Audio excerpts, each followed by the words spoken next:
Benito Amilcare Andrea Mussolini, the 29th of July 1883 the 28th of April 1945, was an Italian politician and journalist who founded and led the National Fascist Party. He was Prime Minister of Italy from the March on Rome in 1922 until his deposition in 1943, and Duce of Italian Fascism from the establishment of the Italian Fasces of Combat in 1919 until his execution in 1945 by Italian partisans. As dictator of Italy and founder of fascism, Mussolini inspired and supported the international spread of fascist movements during the interwar period. Mussolini was originally a socialist politician and a journalist at the Avanti newspaper. In 1912, he became a member of the National Directorate of the Italian Socialist Party, but he was expelled from the PSI for advocating military intervention in World War I, in opposition to the party's stance on neutrality. In 1914, Mussolini founded a new journal, Il Popolo d'Italia, and served in the Royal Italian Army during the war until he was wounded and discharged in 1917. Mussolini denounced the PSI, his views now centering on Italian nationalism instead of socialism, and later founded the fascist movement, which came to oppose egalitarianism and class conflict, instead advocating revolutionary nationalism, transcending class lines.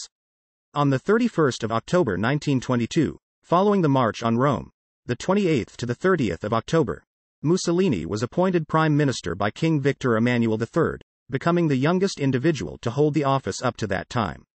After removing all political opposition through his secret police and outlawing labor strikes, Mussolini and his followers consolidated power through a series of laws that transformed the nation into a one-party dictatorship. Within 5 years, Mussolini had established dictatorial authority by both legal and illegal means and aspired to create a totalitarian state. In 1929, Mussolini signed the Lateran Treaty with the Holy See to establish Vatican City. Mussolini's foreign policy aimed to restore the ancient glory of the Roman Empire by expanding Italian colonial possessions in the fascist sphere of influence. In the 1920s, he ordered the pacification of Libya, instructed the bombing of Corfu over an incident with Greece, established a protectorate over Albania, and incorporated the city of Fiume into the Italian state via agreements with Yugoslavia. In 1936, Ethiopia was conquered following the Second Italo-Ethiopian War and merged into Italian East Africa with Eritrea and Somalia. In 1939, Italian forces annexed Albania. Between 1936 and 1939, Mussolini ordered the successful Italian military intervention in Spain in favor of Francisco Franco during the Spanish Civil War. Mussolini's Italy initially tried to avoid the outbreak of a second global war, sending troops at the Brenner Pass to delay Anschluss and taking part in the Stresa Front, the Lytton Report, the Treaty of Lausanne, the Four-Power Pact and the Munich Agreement. However, Italy then alienated itself from Britain and France by aligning with Germany and Japan. Germany invaded Poland on 1 September 1939, resulting in declarations of war by France and the UK and the start of World War II.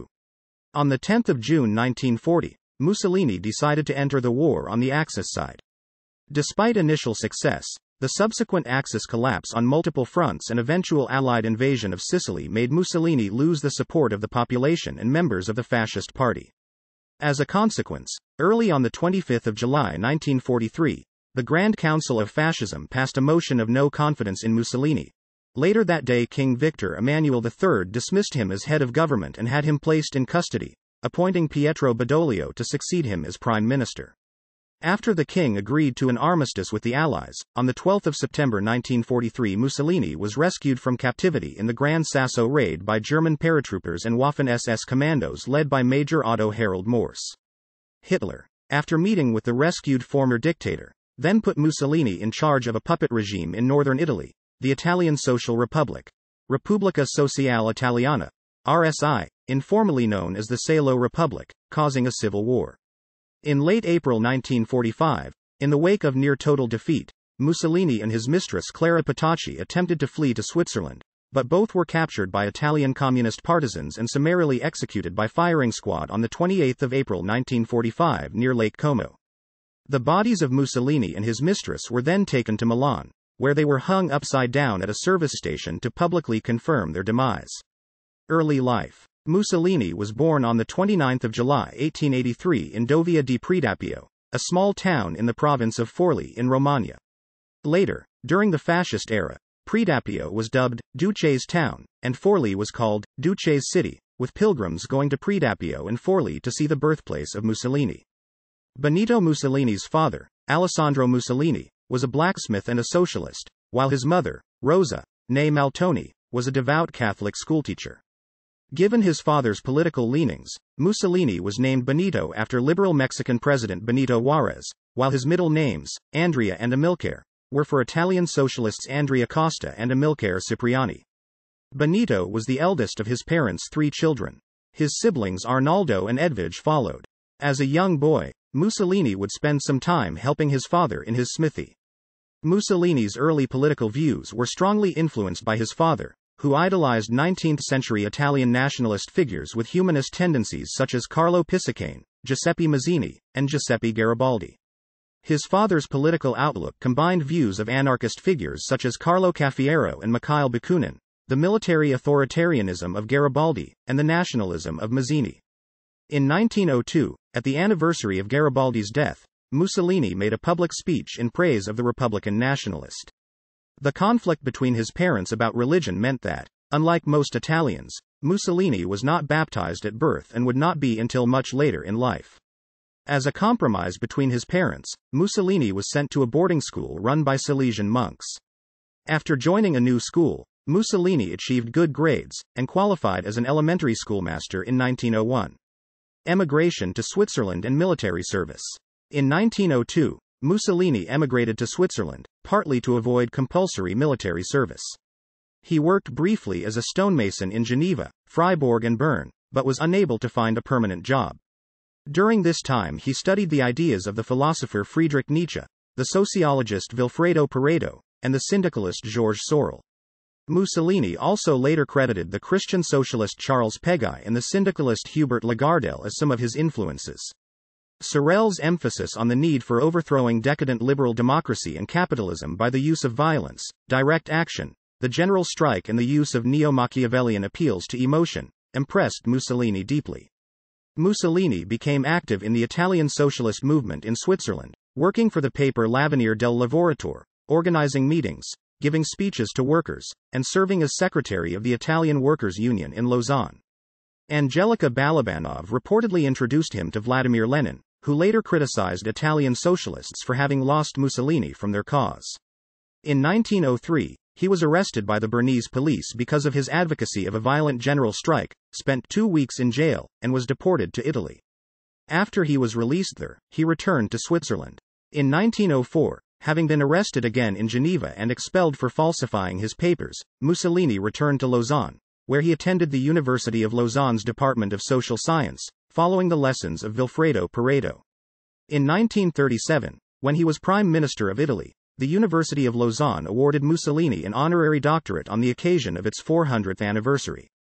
In December 1904, Mussolini returned to Italy to take advantage of an amnesty for desertion of the military.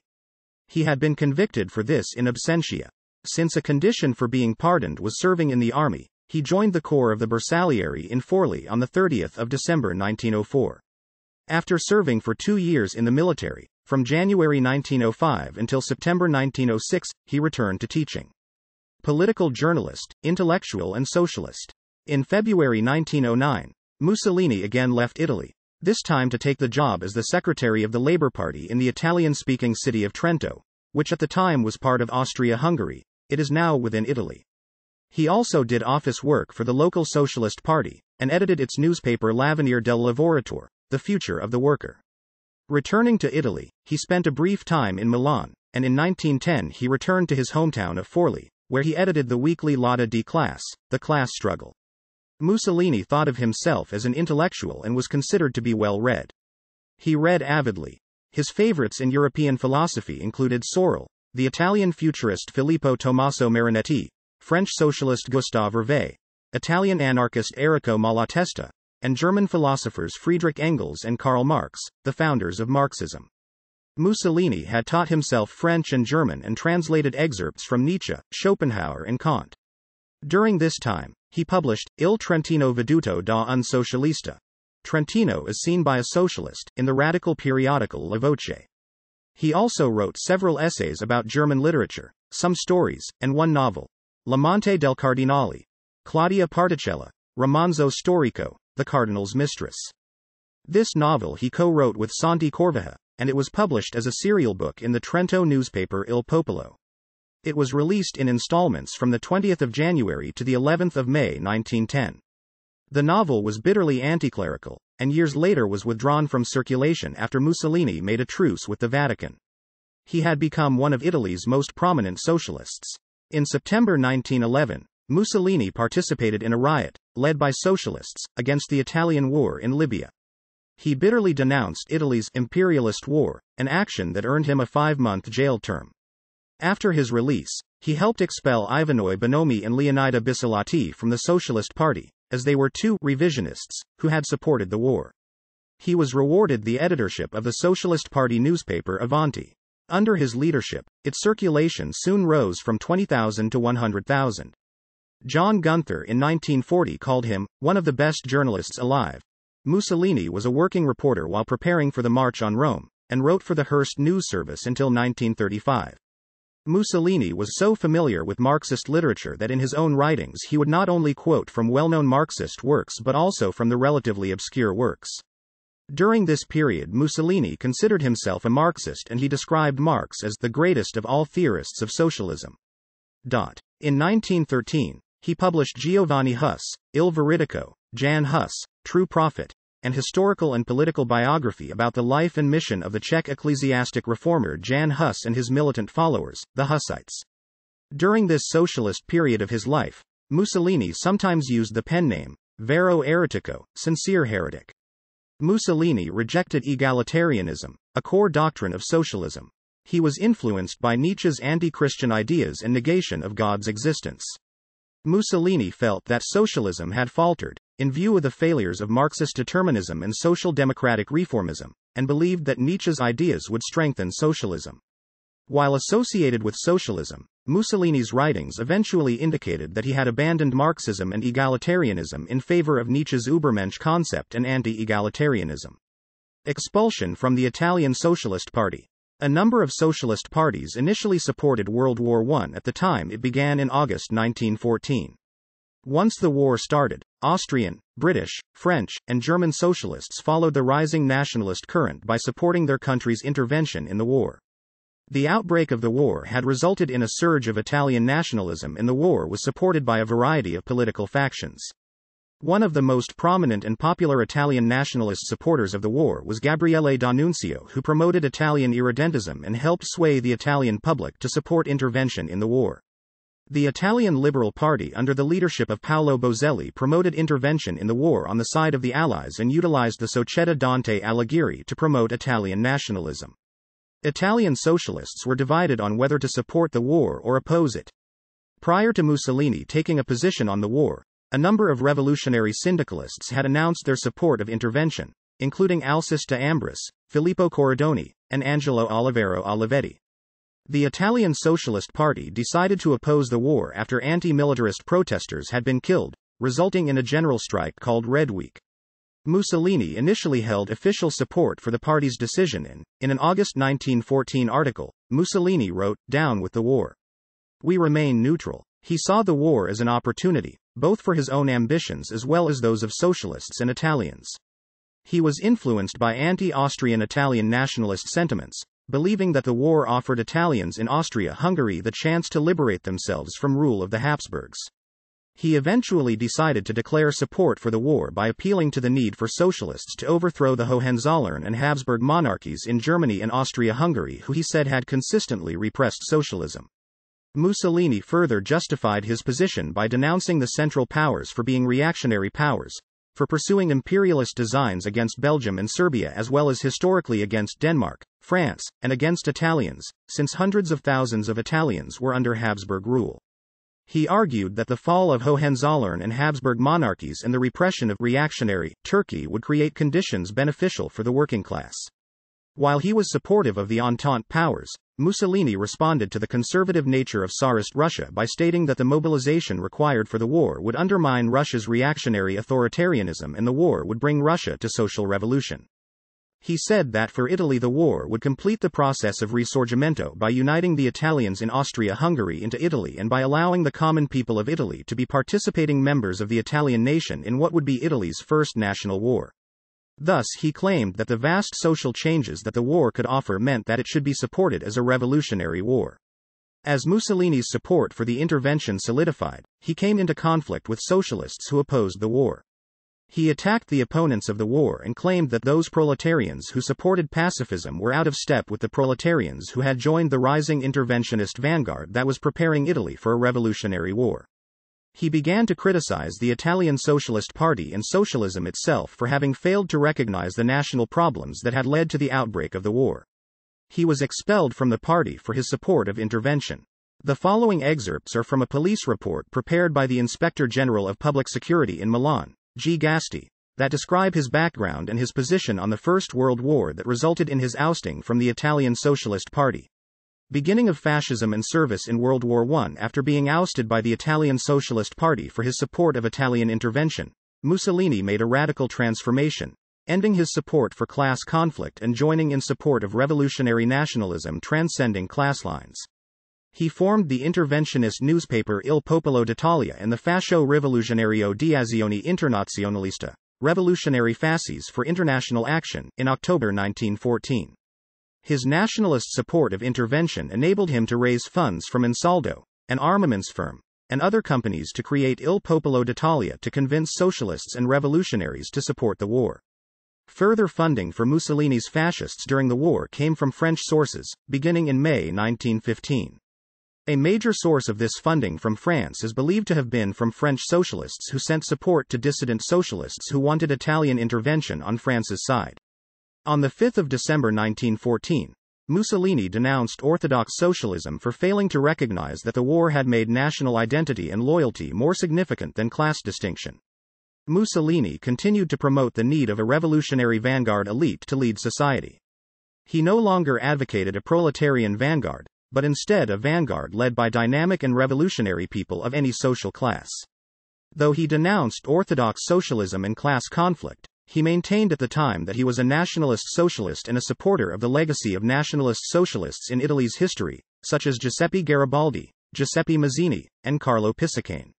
As for the Italian Socialist Party and its support of orthodox socialism, he claimed that his failure as a member of the party to revitalize and transform it to recognize the contemporary reality revealed the hopelessness of orthodox socialism as outdated and a failure. This perception of the failure of orthodox socialism in the light of the outbreak of World War I was not solely held by Mussolini. Other pro-interventionist Italian socialists such as Filippo Corridoni and Sergio Panunzio had also denounced classical Marxism in favor of intervention. These basic political views and principles formed the basis of Mussolini's newly formed political movement, the Fasci di Azione Rivoluzionaria in 1914, who called themselves fascisti. At this time, the fascists did not have an integrated set of policies and the movement was small, ineffective in its attempts to hold mass meetings, and was regularly harassed by government authorities and orthodox socialists. Antagonism between the interventionists, including the fascists, versus the anti-interventionist orthodox socialists resulted in violence between the fascists and socialists. The opposition and attacks by the anti-interventionist revolutionary socialists against the fascists and other interventionists were so violent that even democratic socialists who opposed the war such as Anna Kuleshov said that the Italian Socialist Party had gone too far in a campaign of silencing the freedom of speech of supporters of the war. These early hostilities between the fascists and the revolutionary socialists shaped Mussolini's conception of the nature of fascism in its support of political violence. Mussolini became an ally with the irredentist politician and journalist Cesare Battisti.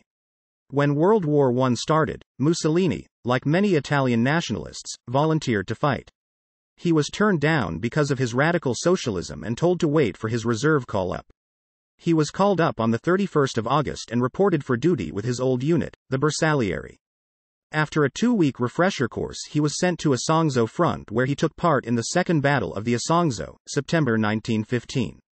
His unit also took part in the Third Battle of the Isonzo, October 1915. Mussolini would ultimately be wounded in action in February 1917, and was injured severely enough that he had to be evacuated from the front. Mussolini's military experience is told in his work Diario di Guerra. Overall, He totaled about 9 months of active, frontline trench warfare. During this time, he contracted paratyphoid fever. His military exploits ended in 1917 when he was wounded accidentally by the explosion of a mortar bomb in his trench. He was left with at least 40 shards of metal in his body. He was discharged from the hospital in August 1917 and resumed his editor-in-chief position at his new paper, Il Popolo d'Italia. He wrote their positive articles about Czechoslovak legions in Italy. On the 25th of December 1915, in Treviglio, he contracted a marriage with his fellow countrywoman Rachel Guidi, who had already borne him a daughter, Edda, at Forli in 1910. In 1915, he had a son with Ida Dalser, a woman born in Sopramonte, a village near Trento. He legally recognized this son on the 11th of January 1916. Rise to power. Formation of the National Fascist Party. By the time he returned from service in the Allied forces of World War I, very little remained of Mussolini the socialist. Indeed, he was now convinced that socialism as a doctrine had largely been a failure. In 1917, Mussolini got his start in politics with the help of a £100 weekly wage, the equivalent of £7,100 as of 2020, from the British security service MI5, to keep anti-war protesters at home and to publish pro-war propaganda. This help was authorized by Sir Samuel Hoare. In early 1918, Mussolini called for the emergence of a man, ruthless and energetic enough to make a clean sweep, to revive the Italian nation. Much later, Mussolini said he felt by 1919, socialism as a doctrine was already dead. It continued to exist only as a grudge. On the 23rd of March 1919, Mussolini reformed the Milan Fascio as the Fasci Italiani di Combattimento, Italian Combat Squad, consisting of 200 members. The ideological basis for fascism came from a number of sources. Mussolini utilized works of Plato, Georges Sorel, Nietzsche, and the economic ideas of Vilfredo Pareto to develop fascism. Mussolini admired Plato's The Republic, which he often read for inspiration.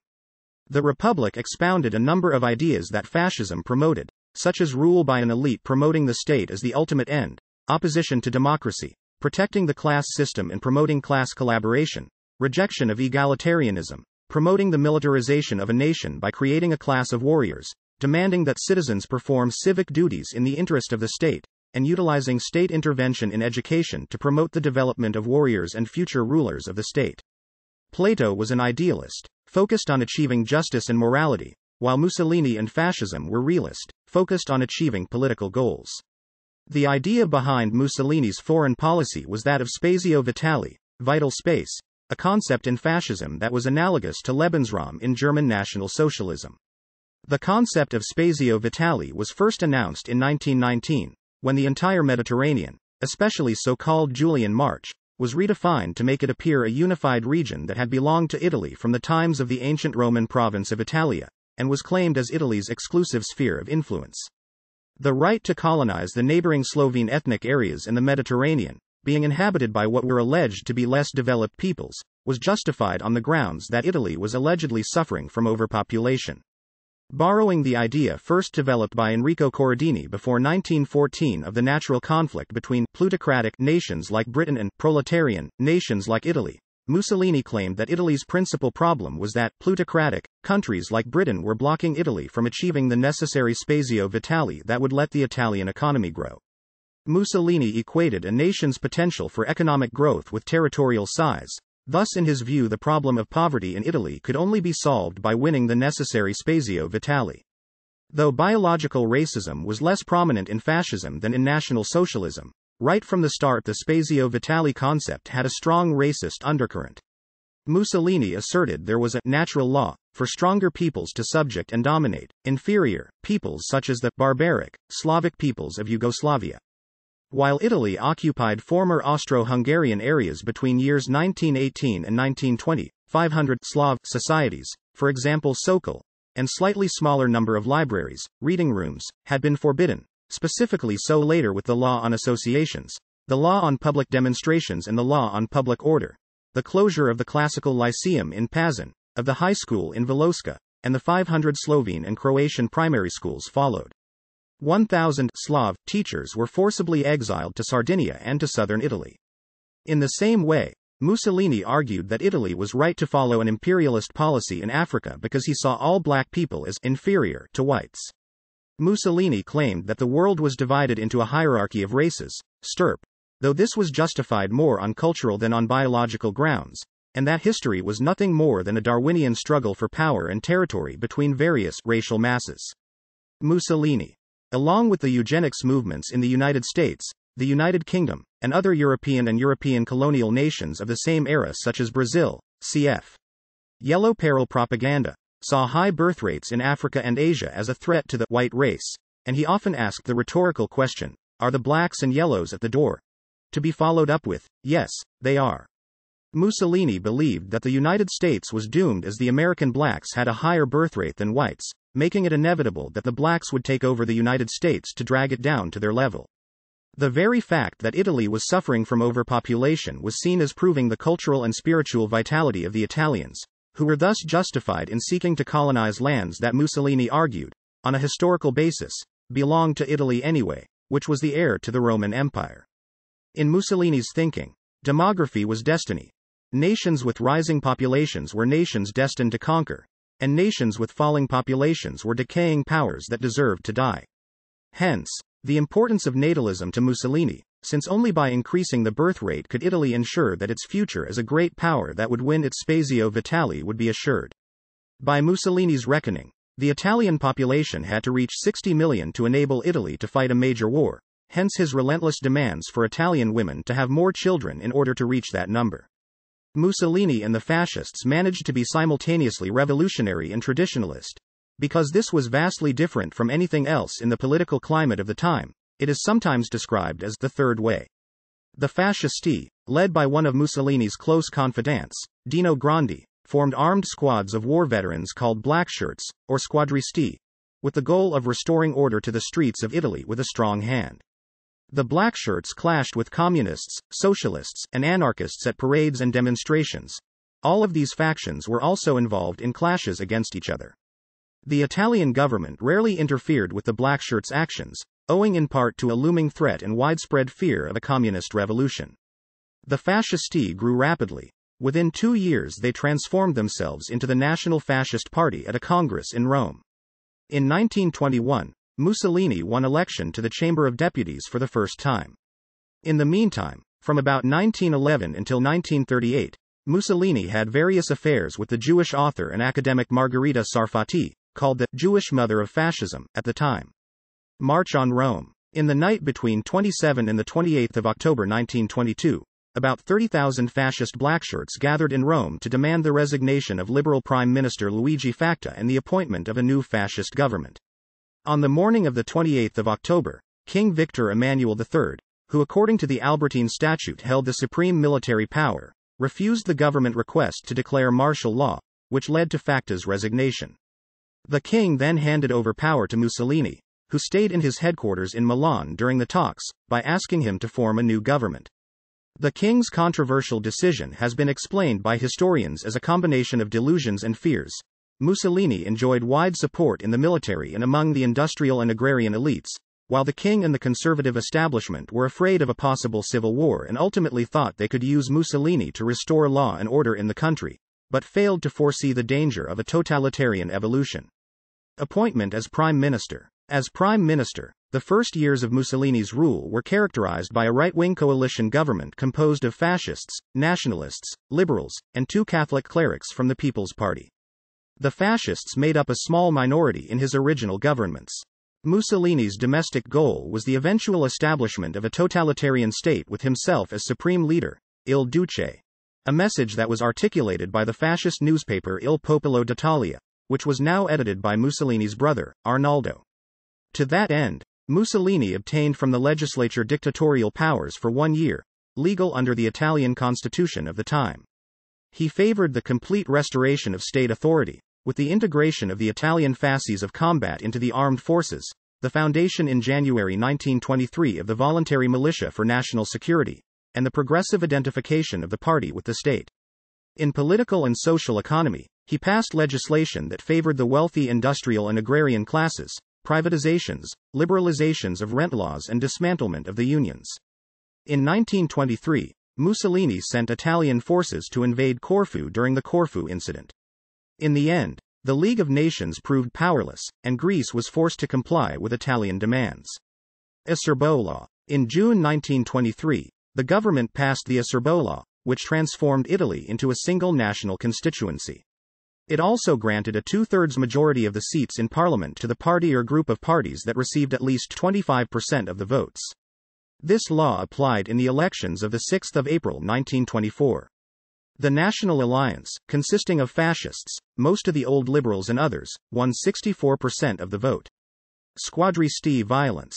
The assassination of the socialist deputy Giacomo Matteotti, who had requested that the elections be annulled because of the irregularities, provoked a momentary crisis in the Mussolini government. Mussolini ordered a cover-up, but witnesses saw the car that transported Matteotti's body parked outside Matteotti's residence, which linked Amerigo Dumini to the murder. Mussolini later confessed that a few resolute men could have altered public opinion and started a coup that would have swept fascism away. Dumini was imprisoned for 2 years. On his release, Dumini allegedly told other people that Mussolini was responsible, for which he served further prison time. The opposition parties responded weakly or were generally unresponsive. Many of the socialists, liberals, and moderates boycotted parliament in the Aventine secession, hoping to force Victor Emmanuel to dismiss Mussolini. On 31 December 1924, MVSN consuls met with Mussolini and gave him an ultimatum: crush the opposition or they would do so without him. Fearing a revolt by his own militants, Mussolini decided to drop all pretense of democracy. On 3 January 1925, Mussolini made a truculent speech before the chamber in which he took responsibility for squadristi violence, though he did not mention the assassination of Matteotti. He did not abolish the squadristi until 1927, however. Fascist Italy. Organizational innovations. German-American historian Konrad Jarausch has argued that Mussolini was responsible for an integrated suite of political innovations that made fascism a powerful force in Europe. First, he went beyond the vague promise of future national renewal, and proved the movement could actually seize power and operate a comprehensive government in a major country along fascist lines. Second, the movement claimed to represent the entire national community, not a fragment such as the working class or the aristocracy. He made a significant effort to include the previously alienated Catholic element.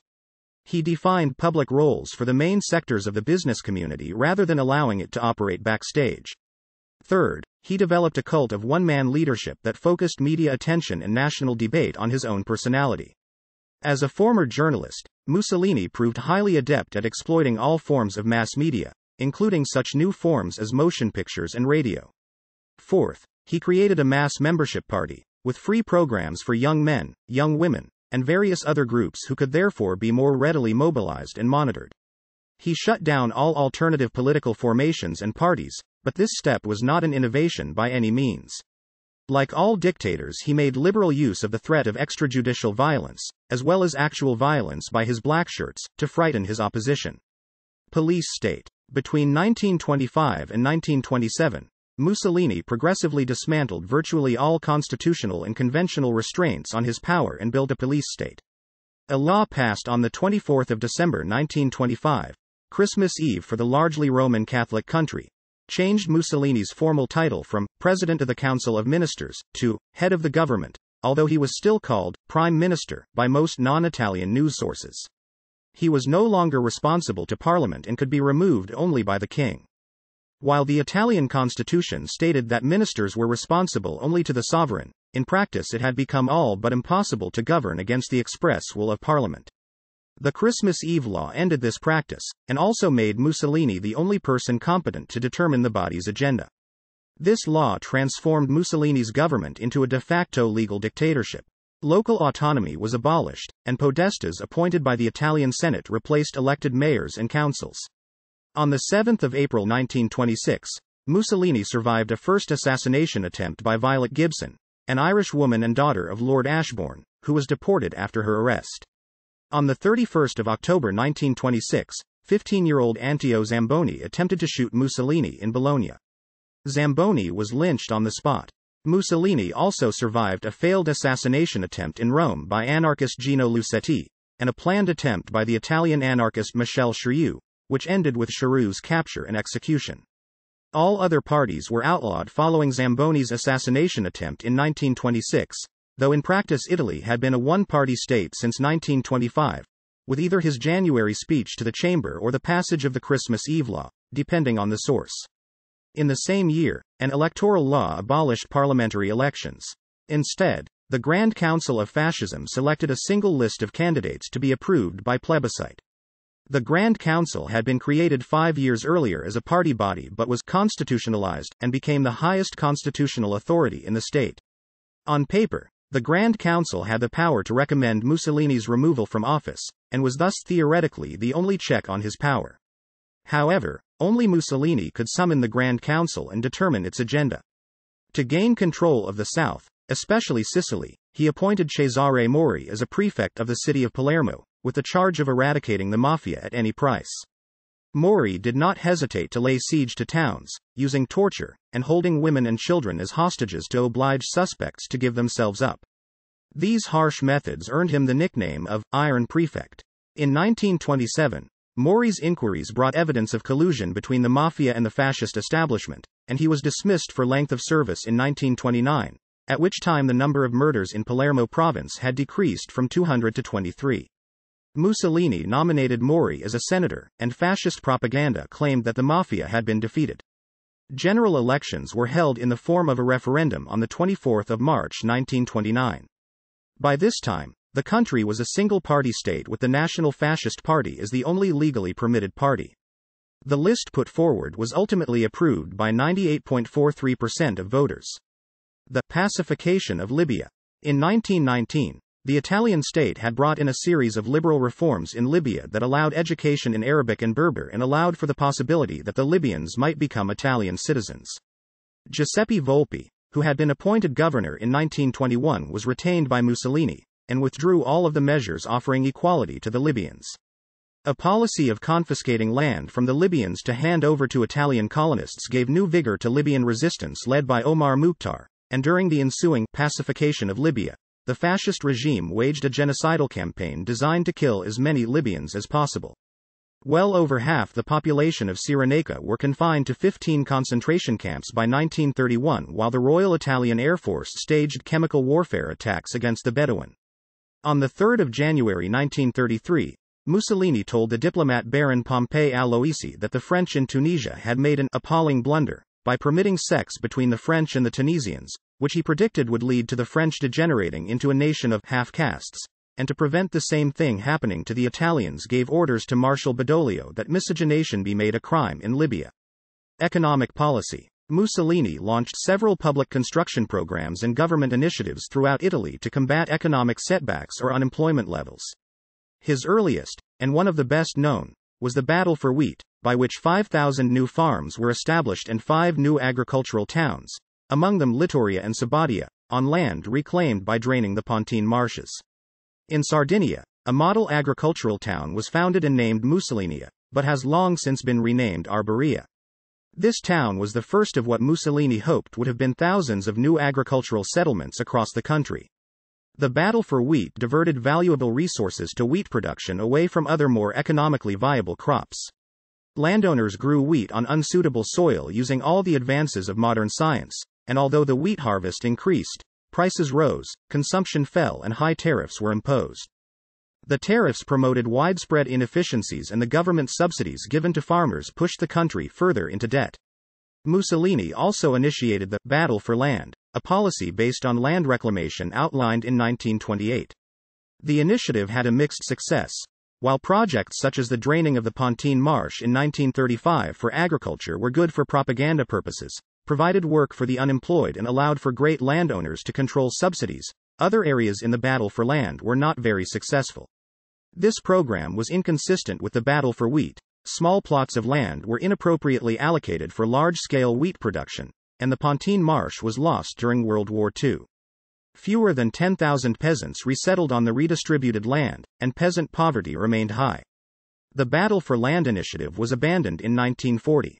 In 1930, in The Doctrine of Fascism, he wrote, "The so-called crisis can only be settled by state action and within the orbit of the state."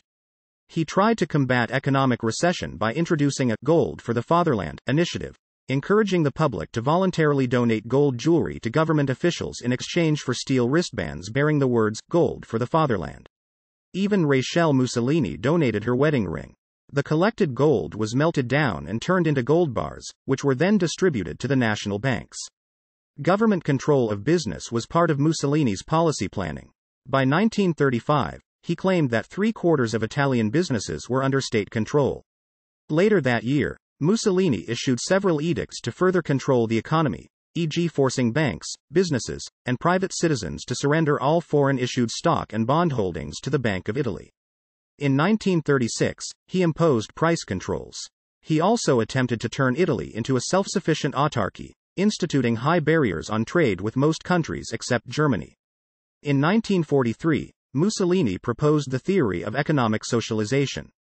Railways. Mussolini was keen to take the credit for major public works in Italy, particularly the railway system. His reported overhauling of the railway network led to the popular saying, "Say what you like about Mussolini, he made the trains run on time." In fact, the improvement in Italy's dire post-war railway system had begun before Mussolini took power. The improvement was also more apparent than real.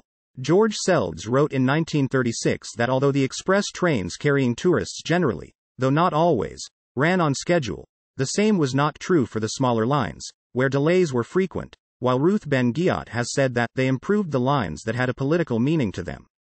Propaganda and cult of personality. Mussolini's foremost priority was the subjugation of the minds of the Italian people through the use of propaganda. The regime promoted a lavish cult of personality centered on the figure of Mussolini. He pretended to incarnate the new fascist Übermensch, promoting an aesthetic of exasperated machismo that attributed to him quasi-divine capacities. At various times after 1922, Mussolini personally took over the ministries of the Interior, Foreign Affairs, Colonies, Corporations, Defense, and Public Works. Sometimes he held as many as 7 departments simultaneously, as well as the premiership. He was also head of the all-powerful Fascist Party and the armed local fascist militia, the MVSN or Blackshirts, who terrorized incipient resistance in the cities and provinces. He would later form the OVRA, an institutionalized secret police that carried official state support. In this way he succeeded in keeping power in his own hands and preventing the emergence of any rival. Mussolini also portrayed himself as a valiant sportsman and a skilled musician. All teachers in schools and universities had to swear an oath to defend the fascist regime. Newspaper editors were all personally chosen by Mussolini, and only those in possession of a certificate of approval from the Fascist Party could practice journalism. These certificates were issued in secret. Mussolini thus skillfully created the illusion of a free press. The trade unions were also deprived of any independence and were integrated into what was called the corporative system. The aim, inspired by medieval guilds and never completely achieved, was to place all Italians in various professional organizations or corporations, all under clandestine governmental control. Large sums of money were spent on highly visible public works and on international prestige projects. These included as the blue-ribboned ocean liner SS Rex, setting aeronautical records with the world's fastest seaplane, the Macchi MC-72, and the transatlantic flying boat cruise of Italo Balbo, which was greeted with much fanfare in the United States when it landed in Chicago in 1933. The principles of the doctrine of fascism were laid down in an article by eminent philosopher Giovanni Gentile and Mussolini himself that appeared in 1932 in the Encyclopedia Italiana. Mussolini always portrayed himself as an intellectual, and some historians agree. Gunther called him, easily the best educated and most sophisticated of the dictators, and the only national leader of 1940 who was an intellectual. German historian Ernst Nolte said that his command of contemporary philosophy and political literature was at least as great as that of any other contemporary European political leader. Culture. Nationalists in the years after World War I thought of themselves as combating the liberal and domineering institutions created by cabinets, such as those of Giovanni Giolitti, including traditional schooling. Futurism. A revolutionary cultural movement which would serve as a catalyst for fascism, argued for a school for physical courage and patriotism, as expressed by Filippo Tommaso Marinetti in 1919. Marinetti expressed his disdain for the by now prehistoric and troglodyte ancient Greek and Latin courses, arguing for their replacement with exercise modeled on those of the Arditi soldiers, learning to advance on hands and knees in front of raising machine gun fire. to wait open-eyed for a crossbeam to move sideways over their heads, etc. It was in those years that the first fascist youth wings were formed, Avanguardia Giovanile Fascista, Fascist Youth Vanguards, in 1919, and Gruppi Universitari Fascisti, Fascist University Groups, in 1922. After the march on Rome that brought Mussolini to power, the fascists started considering ways to politicize Italian society, with an accent on education. Mussolini assigned former Ardito and Deputy Secretary for Education Renato Ricci the task of reorganizing the youth from a moral and physical point of view. Ricci sought inspiration with Robert Baden-Powell, the founder of Scouting, meeting with him in England, as well as with Bauhaus artists in Germany. The Opera Nazionale Balilla was created through Mussolini's decree of 3 April 1926, and was led by Ricci for the following 11 years. It included children between the ages of 8 and 18, grouped as the Balilla and the Avanguardisti. According to Mussolini, fascist education is moral, physical, social, and military. It aims to create a complete and harmoniously developed human, a fascist one according to our views. Mussolini structured this process taking in view the emotional side of childhood and adolescence alike. Cannot be fed solely by concerts, theories, and abstract teaching. The truth we aim to teach them should appeal foremost to their fantasy, to their hearts, and only then to their minds. The educational value set through action and example was to replace the established approaches.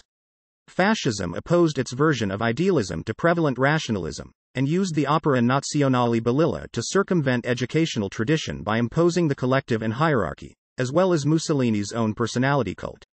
Another important constituent of the fascist cultural policy was Roman Catholicism. In 1929, a concordat with the Vatican was signed, ending decades of struggle between the Italian state and the papacy that dated back to the 1870 takeover of the Papal States by the House of Savoy during the unification of Italy. The Lateran Treaties, by which the Italian state was at last recognized by the Roman Catholic Church, and the independence of Vatican City was recognized by the Italian state, were so much appreciated by the ecclesiastic hierarchy that Pope Pius XI acclaimed Mussolini as the man of Providence. The 1929 treaty included a legal provision whereby the Italian government would protect the honor and dignity of the Pope by prosecuting offenders. In 1927, Mussolini was rebaptized by a Roman Catholic priest. After 1929, Mussolini, with his anti-communist doctrines, convinced many Catholics to actively support him. Foreign policy. In foreign policy, Mussolini was pragmatic and opportunistic. At the center of his vision lay the dream to forge a new Roman Empire in Africa and the Balkans, vindicating the so-called mutilated victory of 1918 imposed by the Pluto democracies, Britain and France, that betrayed the Treaty of London and usurped the supposed natural right of Italy to achieve supremacy in the Mediterranean basin. However, in the 1920s, given Germany's weakness, post-war reconstruction problems and the question of reparations, the situation of Europe was too unfavorable to advocate an openly revisionist approach to the Treaty of Versailles.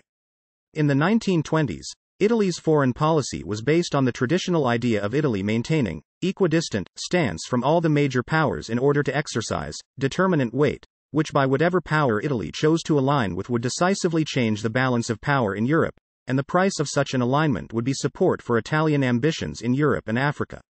In the meantime, since for Mussolini demography was destiny, he carried out relentless natalist policies designed to increase the birth rate.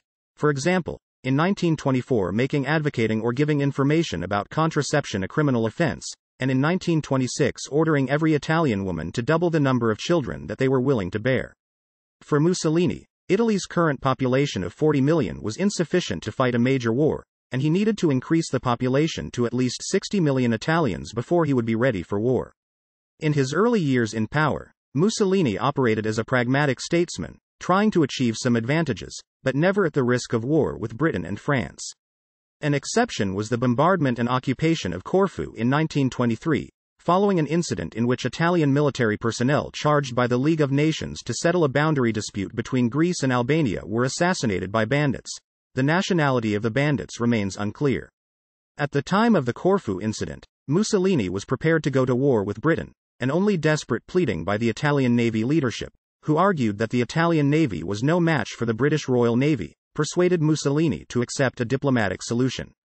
In a secret speech to the Italian military leadership in January 1925, Mussolini argued that Italy needed to win Spazio Vitale, and as such his ultimate goal was to join the two shores of the Mediterranean and of the Indian Ocean into a single Italian territory.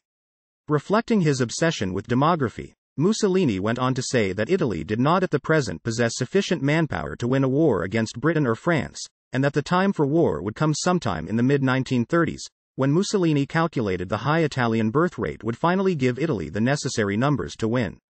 Subsequently, Mussolini took part in the Locarno Treaties of 1925, that guaranteed the western borders of Germany as drawn in 1919. In 1929, Mussolini ordered his army general staff to begin planning for aggression against France and Yugoslavia. In July 1932, Mussolini sent a message to German Defense Minister General Kurt von Schleicher, suggesting an anti-French Italo-German alliance, an offer Schleicher responded to favorably, albeit with the condition that Germany needed to rearm first. In late 1932–early 1933, Mussolini planned to launch a surprise attack against both France and Yugoslavia that was to begin in August 1933. Mussolini's planned war of 1933 was only stopped when he learned that the French Duce Bureau had broken the Italian military codes, and that the French, being forewarned of all the Italian plans, were well prepared for the Italian attack. After Adolf Hitler came into power, threatening Italian interests in Austria and the Danube Basin, Mussolini proposed the Four-Power Pact with Britain, France and Germany in 1933. When the Austrian, Austro-fascist, Chancellor Engelbert Dollfuss with dictatorial power was assassinated on 25 July 1934 by National Socialist supporters, Mussolini even threatened Germany with war in the event of a German invasion of Austria. Mussolini for a period of time continued strictly opposing any German attempt to obtain Anschluss and promoted the ephemeral Stresa Front against Germany in 1935. Despite Mussolini's imprisonment for opposing the Italo-Turkish War in Africa as nationalist delirium tremens, and a miserable war of conquest, after the Abyssinia crisis of 1935–1936, in the Second Italo-Ethiopian War Italy invaded Ethiopia following border incidents occasioned by Italian inclusions over the vaguely drawn border between Ethiopia and Italian Somaliland. Historians are still divided about the reasons for the attack on Ethiopia in 1935. Some Italian historians such as Franco Catalano and Giorgio Rocha argue that the invasion was an act of social imperialism, contending that the Great Depression had badly damaged Mussolini's prestige, and that he needed a foreign war to distract public opinion. Other historians such as Pietro Pattarelli have argued that the invasion was launched as part of an expansionist program to make Italy the main power in the Red Sea area and the Middle East. A middle way interpretation was offered by the American historian MacGregor Knox, who argued that the war was started for both foreign and domestic reasons, being both a part of Mussolini's long-range expansionist plans and intended to give Mussolini a foreign policy triumph that would allow him to push the fascist system in a more radical direction at home. Italy's forces were far superior to the Abyssinian forces, especially in air power, and they were soon victorious. Emperor Haile Selassie was forced to flee the country, with Italy entering the capital city, Addis Ababa, to proclaim an empire by May 1936, making Ethiopia part of Italian East Africa. Confident of having been given free hand by French Premier Pierre Laval, and certain that the British and French would be forgiving because of his opposition to Hitler's revisionism within the Stresa Front, Mussolini received with disdain the League of Nations economic sanctions imposed on Italy by initiative of London and Paris. In Mussolini's view, the move was a typically hypocritical action carried out by decaying imperial powers that intended to prevent the natural expansion of younger and poorer nations like Italy. In fact, although France and Britain had already colonized parts of Africa, the scramble for Africa had finished by the beginning of the 20th century. The international mood was now against colonialist expansion and Italy's actions were condemned. Furthermore, Italy was criticized for its use of mustard gas and phosgene against its enemies and also for its zero-tolerance approach to enemy guerrillas, authorized by Mussolini. Between 1936 and 1941, during operations to pacify Ethiopia, the Italians killed hundreds of thousands of Ethiopian civilians, and are estimated to have killed about 7% of Ethiopia's total population. Mussolini ordered Marshal Rodolfo Graziani to initiate and systematically conduct a policy of terror and extermination against the rebels and the population in complicity with them. Without a policy of 10 eyes to 1, we cannot heal this wound in good time. Mussolini personally ordered Graziani to execute the entire male population over the age of 18 in one town and in one district ordered that the prisoners, their accomplices and the uncertain will have to be executed, as part of the gradual liquidation of the population. Believing the Eastern Orthodox Church was inspiring Ethiopians to resist, Mussolini ordered that Orthodox priests and monks were to be targeted in revenge for guerrilla attacks. Mussolini brought in Decree Law 880, which made miscegenation a crime punishable with 5 years in prison, as Mussolini made it absolutely clear that he did not want his soldiers and officials serving in Ethiopia to ever have sex with Ethiopian women under any circumstances, as he believed that multiracial relationships made his men less likely to kill Ethiopians. Mussolini favored a policy of brutality partly because he believed the Ethiopians were not a nation because black people were too stupid to have a sense of nationality and therefore the guerrillas were just bandits. The other reason was because Mussolini was planning on bringing millions of Italian colonists into Ethiopia and he needed to kill off much of the Ethiopian population to make room for the Italian colonists, just as he had done in Libya. The sanctions against Italy were used by Mussolini as a pretext for an alliance with Germany. In January 1936, Mussolini told the German ambassador Ulrich von Hassel that, if Austria were in practice to become a German satellite, he would have no objection.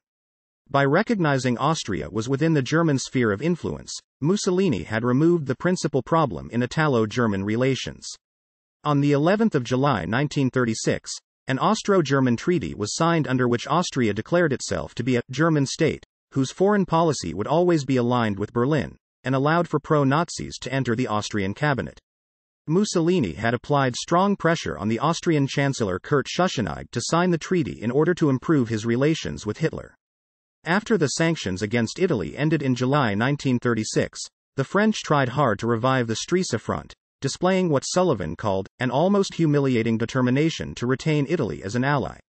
In January 1937, Britain signed a gentleman's agreement with Mussolini intended to limit Italian intervention in Spain, and was seen by the British Foreign Office as the first step towards creating an Anglo-Italian alliance. In April 1938, Britain and Italy signed the Easter Accords, under which Britain promised to recognize Ethiopia as Italian in exchange for Italy pulling out of the Spanish Civil War. The Foreign Office understood that it was the Spanish Civil War that was pulling Rome and Berlin closer together, and believed if Mussolini could be persuaded to disengage from Spain, then he would return to the Allied camp. To get Mussolini out of Spain, the British were prepared to pay such prices such as recognizing King Victor Emmanuel III as Emperor of Ethiopia. The American historian Barry Sullivan wrote that both the British and the French very much wanted a rapprochement with Italy to undo the damage caused by the League of Nations sanctions, and that Mussolini chose to ally with Hitler, rather than being forced. Reflecting the new pro-German foreign policy, on the 25th of October 1936, Mussolini agreed to form a Rome-Berlin axis, sanctioned by a cooperation agreement with Nazi Germany and signed in Berlin. Furthermore, the conquest of Ethiopia cost the lives of 12,000 Italians and another 4,000 to 5,000 Libyans, Eritreans, and Somalis fighting in Italian service. Mussolini believed that conquering Ethiopia would cost 4 to 6 billion lire, but the true costs of the invasion proved to be 33.5 billion lire. The economic costs of the conquest proved to be a staggering blow to the Italian budget, and seriously retarded Italian efforts at military modernization, as the money that Mussolini had earmarked for military modernization was instead spent in conquering Ethiopia, something that helped to drive Mussolini towards Germany. To help cover the huge debts run up during the Ethiopian War, Mussolini devalued the lire by 40% in October 1936. Furthermore, the costs of occupying Ethiopia was to cost the Italian treasury another 21.1 billion lire between 1936 and 1940. Additionally, Italy was to lose 4,000 men killed fighting in the Spanish Civil War, while Italian intervention in Spain cost Italy another 12 to 14 billion lire. In the years 1938 and 1939, the Italian government took in 39.9 billion lire in taxes, while the entire Italian gross national product was 153 billion lire, which meant the Ethiopian and Spanish wars imposed economically crippling costs on Italy. Only 28% of the entire military Italian budgets between 1934 and 1939 was spent on military modernization, with the rest all being consumed by Mussolini's wars, which led to a rapid decline in Italian military power. Between 1935 and 1939, Mussolini's wars cost Italy the equivalent of 500 billion United States dollars in 1999 values, a sum that was even proportionally a larger burden given that Italy was such a poor country. The 1930s were a time of rapid advances in military technology, and Sullivan wrote that Mussolini picked exactly the wrong time to fight his wars in Ethiopia and Spain. At the same time that the Italian military was falling behind the other great powers, a full-scale arms race had broken out, with Germany, Britain and France spending increasingly large sums of money on their militaries as the 1930s advanced, a situation that Mussolini privately admitted seriously limited Italy's ability to fight a major war on its own, and thus required a great power ally to compensate for increasing Italian military backwardness. From 1936 through 1939, Mussolini provided huge amounts of military support to the nationalists in the Spanish Civil War. This active intervention on the side of Franco further distanced Italy from France and Britain. As a result, Mussolini's relationship with Adolf Hitler became closer, and he chose to accept the German annexation of Austria in 1938, followed by the dismemberment of Czechoslovakia in 1939. In May 1938, during Hitler's visit to Italy, Mussolini told the Führer that Italy and France were deadly enemies fighting on opposite sides of the barricade, concerning the Spanish Civil War, and the Stresa front was dead and buried. At the Munich conference in September 1938, Mussolini continued to pose as a moderate working for European peace, while helping Nazi Germany annex the Sudetenland. The 1936 Axis Agreement with Germany was strengthened by signing the Pact of Steel on the 22nd of May 1939, that bound together Fascist Italy and Nazi Germany in a full military alliance. Members of TIGR, a Slovene partisan group, plotted to kill Mussolini in Kobarid in 1938, but their attempt was unsuccessful. World War II. Gathering storm. By the late 1930s, Mussolini's obsession with demography led him to conclude that Britain and France were finished as powers, and that it was Germany and Italy who were destined to rule Europe if for no other reason than their demographic strength. Mussolini stated his belief that declining birth rates in France were absolutely horrifying, and that the British Empire was doomed because 1/4 of the British population was over 50. As such, Mussolini believed that an alliance with Germany was preferable to an alignment with Britain and France, as it was better to be allied with the strong instead of the weak. Mussolini saw international relations as a social Darwinian struggle between virile nations with high birth rates that were destined to destroy effete nations with low birth rates. Mussolini believed that France was a weak and old nation as the French weekly death rate exceeded the birth rate by 2000, and he had no interest in an alliance with France. Such was the extent of Mussolini's belief that it was Italy's destino to rule the Mediterranean because of Italy's high birth rate that he neglected much of the serious planning and preparations necessary for war with the Western powers. The only arguments that held Mussolini back from full alignment with Berlin were his awareness of Italy's economic and military unpreparedness, meaning he required further time to rearm, and his desire to use the Easter Accords of April 1938 as a way of splitting Britain from France. A military alliance with Germany, as opposed to the already existing looser political alliance with the Reich under the Anti-Comintern Pact, which had no military commitments, would end any chance of Britain implementing the Easter Accords. The Easter Accords in turn were intended by Mussolini to allow Italy to take on France alone by sufficiently improving Anglo-Italian relations that London would presumably remain neutral in the event of a Franco-Italian war. Mussolini had imperial designs on Tunisia, and had some support in that country. In turn, the Easter Accords were intended by Britain to win Italy away from Germany. Count Galeazzo Ciano, Mussolini's son-in-law and foreign minister, summed up the dictator's foreign policy objectives regarding France in an entry of his diary dated the 8th of November 1938. Djibouti would have to be ruled in common with France. Tunisia, with a more or less similar regime. Corsica, Italian and never Frenchified and therefore under our direct control, the border at the river Var. As for Savoy, which was not historically or geographically Italian, Mussolini claimed that he was not interested in it. On the 30th of November 1938, Mussolini invited the French ambassador André-François Poncet to attend the opening of the Italian Chamber of Deputies, during which the assembled deputies, at his cue, began to demonstrate loudly against France, shouting that Italy should annex Tunis, Nice, Corsica, Savoy, which was followed by the deputies marching into the street carrying signs demanding that France turn over Tunisia, Savoy, and Corsica to Italy. The French premier, Édouard Daladier, promptly rejected the Italian demands for territorial concessions, and for much of the winter of 1938-39, France and Italy were on the verge of war. In January 1939, the British Prime Minister, Neville Chamberlain, visited Rome, during which visit Mussolini learned that though Britain very much wanted better relations with Italy, and was prepared to make concessions, it would not sever all ties with France for the sake of an improved Anglo-Italian relationship. With that, Mussolini grew more interested in the German offer of a military alliance, which had first been made in May 1938. In February 1939, Mussolini gave a speech before the Fascist Grand Council, during which he proclaimed his belief that a state's power is proportional to its maritime position, and that Italy was a prisoner in the Mediterranean, and the more populous and powerful Italy becomes, the more it will suffer from its imprisonment.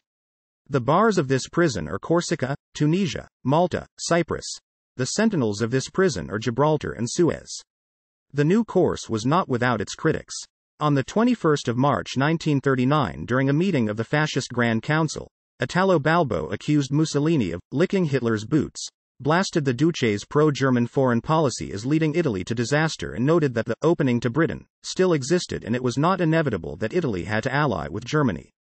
Though many gerarchi like Balbo were not keen on closer relations with Berlin, Mussolini's control of the foreign policy machinery meant this dissidence counted for little. Mussolini had a leading position within the Fascist Party, but he did not totally dominate it, as Balbo's attack on Mussolini for licking Hitler's boots, and his demand that the opening to Britain be pursued at the meeting of the Fascist Grand Council, together with what the Greek historian Aristotle Kallis called Mussolini's relatively restrained response show.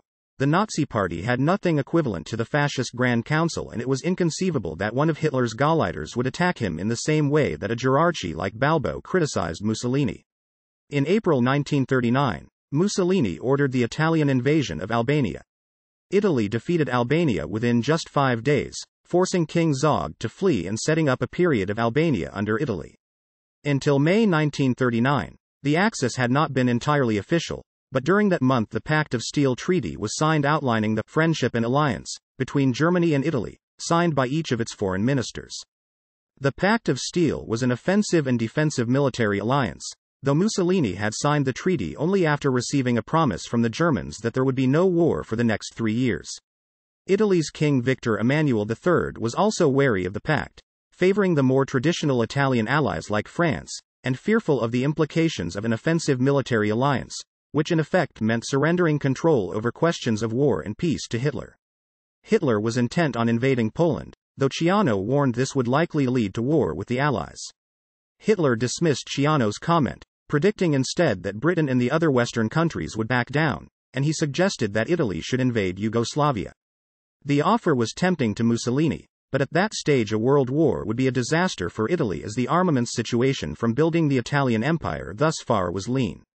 Most significantly, Victor Emmanuel had demanded neutrality in the dispute. Thus, when World War II in Europe began on 1 September 1939 with the German invasion of Poland eliciting the response of the United Kingdom and France declaring war on Germany, Italy did not become involved in the conflict.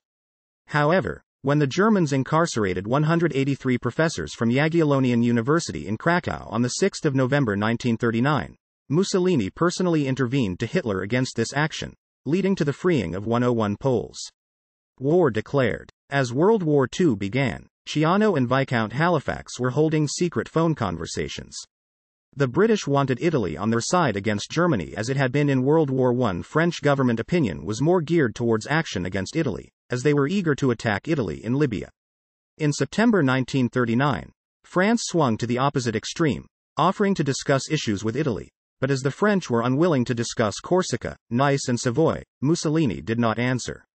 Mussolini's Under-Secretary for War Production, Carlo Favagrosa, had estimated that Italy could not be prepared for major military operations until 1942 due to its relatively weak industrial sector compared to Western Europe. In late November 1939, Adolf Hitler declared, "So long as the Duce lives, one can rest assured that Italy will seize every opportunity to achieve its imperialistic aims." Convinced that the war would soon be over, with a German victory looking likely at that point, Mussolini decided to enter the war on the Axis side.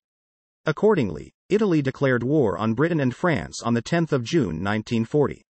Mussolini regarded the war against Britain and France as a life-or-death struggle between opposing ideologies, fascism and the plutocratic and reactionary democracies of the West, describing the war as the struggle of the fertile and young people against the sterile people moving to the sunset. It is the struggle between 2 centuries and 2 ideas, and is a logical development of our revolution. Italy joined the Germans in the Battle of France, fighting the fortified Alpine line at the border. Just 11 days later, France and Germany signed an armistice. Included in Italian-controlled France were most of Nice and other southeastern counties. Mussolini planned to concentrate Italian forces on a major offensive against the British Empire in Africa and the Middle East, known as the Parallel War, while expecting the collapse of the UK in the European theatre. The Italians invaded Egypt, bombed Mandatory Palestine, and attacked the British in their Sudan, Kenya and British Somaliland colonies, in what would become known as the East African Campaign. British Somaliland was conquered and became part of Italian East Africa on 3 August 1940, and there were Italian advances in the Sudan and Kenya with initial success. The British government refused to accept proposals for a peace that would involve accepting Axis victories in Europe. Plans for an invasion of the UK did not proceed and the war continued. Path to defeat. In September 1940, the Italian 10th Army was commanded by General Rodolfo Graziani and crossed from Italian Libya into Egypt, where British forces were located. This would become the Western Desert Campaign. Advances were successful, but the Italians stopped at Sidi Barrani waiting for logistic supplies to catch up. On 24 October 1940, Mussolini sent the Italian Air Corps to Belgium, where it took part in the Blitz until January 1941. In October, Mussolini also sent Italian forces into Greece, starting the Greco-Italian War. The Royal Air Force prevented the Italian invasion and allowed the Greeks to push the Italians back to Albania, but the Greek counter-offensive in Italian Albania ended in a stalemate. Events in Africa had changed by early 1941 as Operation Compass had forced the Italians back into Libya, causing high losses in the Italian army. Also in the East African Campaign, an attack was mounted against Italian forces. Despite putting up some resistance, they were overwhelmed at the Battle of Keren, and the Italian defense started to crumble with a final defeat in the Battle of Gondar. When addressing the Italian public on the events, Mussolini was completely open about the situation, saying, "We call bread bread and wine wine, and when the enemy wins a battle it is useless and ridiculous to seek, as the English do in their incomparable hypocrisy, to deny or diminish it." Part of his comment was in relation to earlier success the Italians had in Africa, before being defeated by an Allied force later. In danger of losing the control of all Italian possessions in North Africa, Germany finally sent the Africa Corps to support Italy.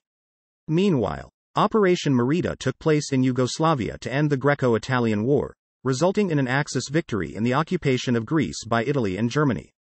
With the Axis invasion of Yugoslavia and the Balkans, Italy annexed Ljubljana, Dalmatia and Montenegro, and established the puppet states of Croatia and the Hellenic state. General Mario Rabati, commander of the Italian 11th Division in Slovenia and Croatia, issued an order in line with a directive received from Mussolini in June 1942. "I would not be opposed to all Slovenes being imprisoned and replaced by Italians. In other words, we should take steps to ensure that political and ethnic frontiers coincide." Mussolini first learned of Operation Barbarossa after the invasion of the Soviet Union had begun on the 22nd of June 1941, and was not asked by Hitler to involve himself. Mussolini took the initiative in ordering an Italian army corps to head to the Eastern Front, where he hoped that Italy might score an easy victory to restore the fascist regime's luster, which had been damaged by defeats in Greece and North Africa. On the 25th of June 1941, he inspected the first units at Verona, which served as his launching pad to Russia. Mussolini told the Council of Ministers of the 5th of July that his only worry was that Germany might defeat the Soviet Union before the Italians arrived. At a meeting with Hitler in August, Mussolini offered and Hitler accepted the commitment of further Italian troops to fight the Soviet Union. The heavy losses suffered by the Italians on the Eastern Front, where service was extremely unpopular owing to the widespread view that this was not Italy's fight, did much to damage Mussolini's prestige with the Italian people. After the Japanese attack on Pearl Harbor, he declared war on the United States on the 11th of December 1941. Following Vichy France's collapse and the Case Anton, Italy occupied the French territories of Corsica and Tunisia. Italian forces had also achieved victories against insurgents in Yugoslavia and in Montenegro, and Italo-German forces had occupied parts of British-held Egypt on their push to El Alamein after their victory at Gazala.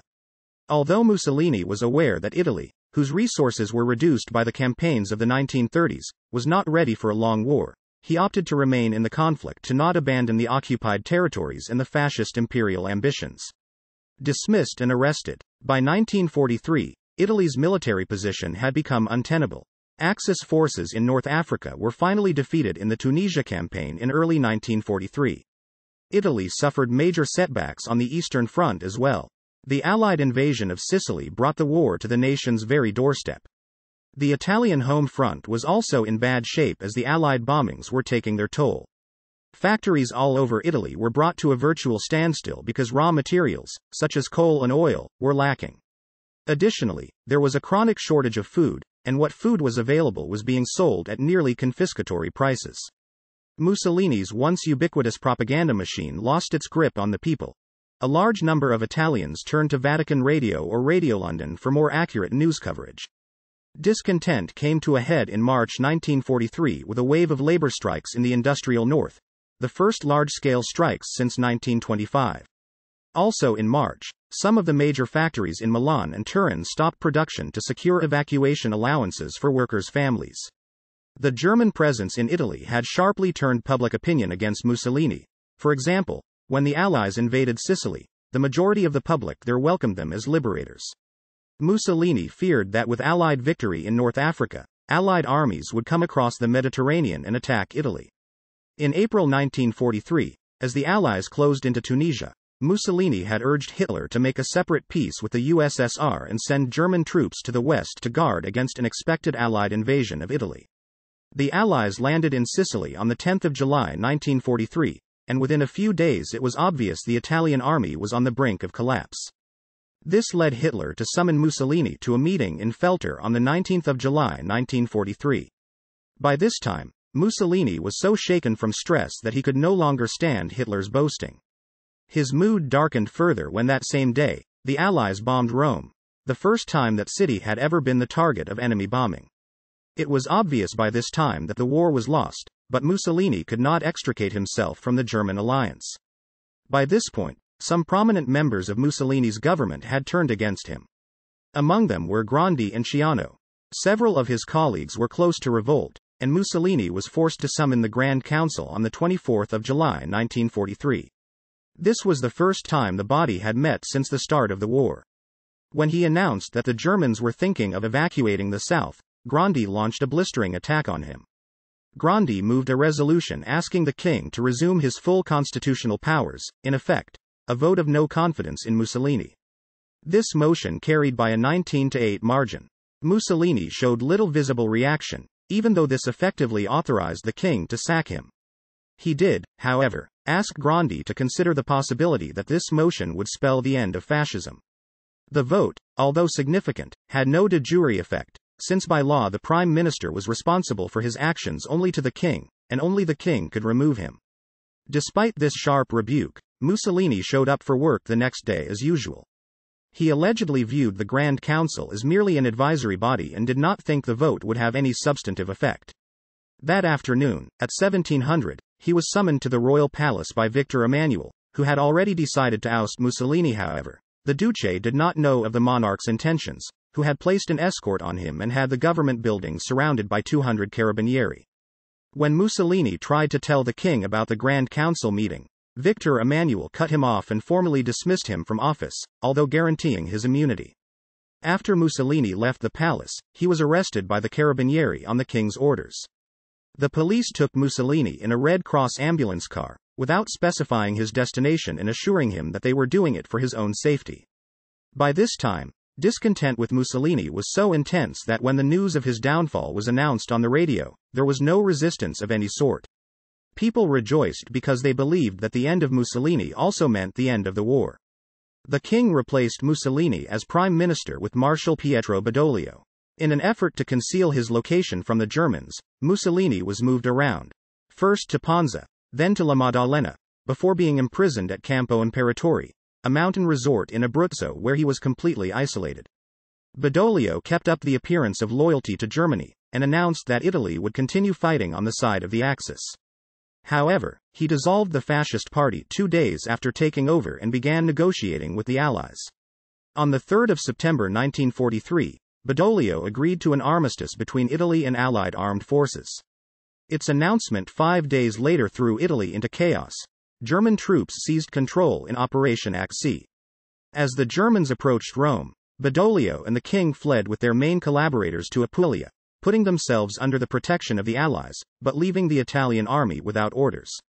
After a period of anarchy, they formed a government in Malta, and finally declared war on Germany on 13 October 1943. Several thousand Italian troops joined the Allies to fight against the Germans. Most others deserted or surrendered to the Germans. Some refused to switch sides and joined the Germans. The Badoglio government agreed to a political truce with the predominantly leftist partisans for the sake of Italy and to rid the land of the Nazis. Italian Social Republic, Salo Republic. Only 2 months after Mussolini had been dismissed and arrested, he was rescued from his prison at the Hotel Campo Imperatore in the Gran Sasso raid on 12 September 1943 by a special Fallschirmjäger unit and Waffen-SS commandos led by Major Otto Harold Morse. Otto Skorzeny was also present. The rescue saved Mussolini from being turned over to the Allies in accordance with the armistice. Hitler had made plans to arrest the king, Crown Prince Umberto, Badoglio, and the rest of the government and restore Mussolini to power in Rome, but the government's escape south likely foiled those plans. 3 days following his rescue in the Gran Sasso raid, Mussolini was taken to Germany for a meeting with Hitler in Rastenburg at his East Prussian headquarters. Despite public professions of support, Hitler was clearly shocked by Mussolini's disheveled and haggard appearance as well as his unwillingness to go after the men in Rome who overthrew him. Feeling that he had to do what he could to blunt the edges of Nazi repression, Mussolini agreed to set up a new regime, the Italian Social Republic, Repubblica Sociale Italiana, RSI, informally known as the Salo Republic because of its administration from the town of Salo where he settled 11 days after his rescue by the Germans. Mussolini's new regime faced numerous territorial losses. In addition to losing the Italian lands held by the Allies and Badoglio's government, the provinces of Bolzano, Belluno and Trento were placed under German administration in the operational zone of the Alpine foothills, while the provinces of Udine, Gorizia, Trieste, Pola, now Pula, Fiume, now Rijeka, and Lubiana in Italian, were incorporated into the German operational zone of the Adriatic littoral. In addition, the German army occupied the Dalmatian provinces of Split and Kotor, which were subsequently annexed by the Croatian fascist regime. Italy's gains in Greece and Albania were also lost to Germany, with the exception of the Italian Aegean Islands, which remained nominally under RSI rule. For about a year and a half, Mussolini lived in Gargnano on Lake Garda in Lombardy. Although he insisted in public that he was in full control, he knew that he was merely a puppet ruler under the protection of his German liberators, for all intents and purposes, the Gauleiter of Lombardy. Indeed, he lived under what amounted to house arrest by the SS, who restricted his communications and travel. He told one of his colleagues that being sent to a concentration camp was preferable to his puppet status. After yielding to pressures from Hitler and the remaining loyal fascists who formed the government of the Republic of Salo, Mussolini helped orchestrate a series of executions of some of the fascist leaders who had betrayed him at the last meeting of the Fascist Grand Council. One of those executed was his son-in-law, Galeazzo Ciano. As head of state and minister of foreign affairs for the Italian Social Republic, Mussolini used much of his time to write his memoirs. Along with his autobiographical writings of 1928, these writings would be combined and published by Da Capo Press as My Rise and Fall. In an interview in January 1945 by Madeleine Mollier, a few months before he was captured and executed by Italian partisans, he stated flatly, 7 years ago, I was an interesting person. Now, I am little more than a corpse. Death. On the 25th of April 1945, Allied troops were advancing into northern Italy, and the collapse of the Salo Republic was imminent. Mussolini and his mistress Clara Petacci set out for Switzerland, intending to board a plane and escape to Spain. 2 days later, on the 27th of April, they were stopped near the village of Dongo, Lake Como, by communist partisans named Valerio and Bellini and identified by the political commissar of the partisans' 52nd Garibaldi Brigade, Urbano Lazzaro. During this time, Petacci's brother posed as a Spanish consul. After several unsuccessful attempts to take them to Como, they were brought to Mezzegra. They spent their last night in the house of the De Maria family.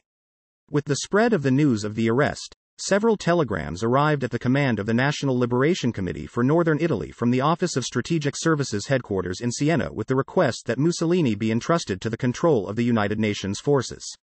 In fact, Clause number 29 of the armistice signed in Malta by Eisenhower and the Marshal of Italy Pietro Badoglio on 29 September 1943, expressly provided that Benito Mussolini, his main fascist associates and all persons suspected of having committed crimes of war or similar crimes, whose names are on the lists that will be delivered by the United Nations and which now or in the future are in territory controlled by the Allied Military Command or by the Italian government, will be immediately arrested and handed over to the United Nations forces.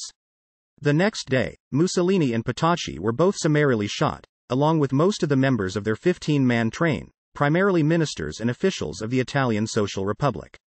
The shootings took place in the small village of Giulino di Mezzegra and were conducted by a partisan leader who used the nom de guerre Colonnello Valerio. His real identity is unknown, but conventionally he is thought to have been Walter Audisio, who always claimed to have carried out the execution, though another partisan controversially alleged that Colonnello Valerio was Luigi Longo, subsequently a leading communist politician in post-war Italy. Mussolini was killed 2 days before Hitler and his wife Eva Braun committed suicide. The RSI only survived for another 4 days before Mussolini's defense minister, Rodolfo Graziani, the lone Italian marshal who remained loyal to fascism after 1943, surrendered its remains on 1 May. Mussolini's corpse. On 29 April 1945, the bodies of Mussolini, Petacci, and the other executed fascists were loaded into a van and moved south to Milan. At 3 a.m., the corpses were dumped on the ground in the old Piazzale Loreto. The piazza had been renamed Piazza Quindici Martiri, 15 Martyrs Square, in honor of 15 Italian partisans recently executed there. After being kicked and spat upon, the bodies were hung upside down from the roof of an Esso gas station. The bodies were then stoned from below by civilians. This was done both to discourage any fascists from continuing the fight, and as an act of revenge for the hanging of many partisans in the same place by Axis authorities. The corpse of the deposed leader was subject to ridicule and abuse. Fascist loyalist Achille Staracci was captured and sentenced to death and then taken to the Piazzale Loreto and shown the body of Mussolini. Staracci, who once said of Mussolini, "He is a god," saluted what was left of his leader just before he was shot. The body of Staracci was subsequently hung up next to that of Mussolini. After his death and the display of his corpse in Milan, Mussolini was buried in an unmarked grave in the Musocco Cemetery, to the north of the city. On Easter Sunday 1946, his body was located and dug up by Domenico Lecisi and 2 other neo-fascists.